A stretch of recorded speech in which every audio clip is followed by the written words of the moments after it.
Homestart Familiekontakt finder frivillige familievenner til småbørnsfamilier. Familievennen støtter familien venskabeligt med praktiske gøremål, der kan være i en travl hverdag med små børn. Det kan fx være hjælp til vasketøjet eller hjælp til at handle ind i bil. Det kan være at lave mad i store mængder til fryseren. Det kunne være at gå en tur på legepladsen, så moren eller faren får tid til at tage en lur.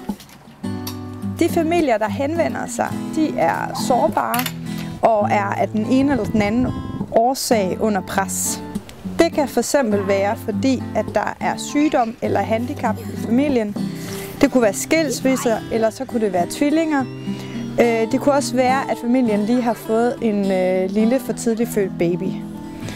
Familierne, der henvender sig, de har ofte meget lidt netværk, og så giver det rigtig meget omsorg, når der kommer en familieven og er der hos dem. Familievennen er der et par timer om ugen i mindst et halvt år. Vi har været meget heldige med vores familieven fra Homestart. Vores børn elsker hende, og vi har god kemi, og det har der været lige fra starten af. Det er altid hyggeligt, når hun kommer, og vi når altid nogle gode ting. Vi når altid at lave noget, som vi ikke vil nå i hverdagen ellers. Hun laver også mange ting med børnene, som vi andre måske ikke når i hverdagen.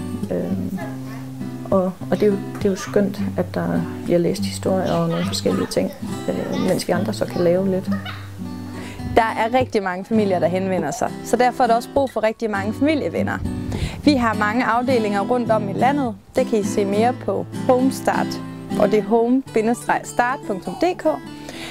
I Odense kan man ringe på 40 19 73 88. Så hvis du har tid, lyst og overskud til at gøre en lille indsats, så kan det give en kæmpe stor hjælp for familierne.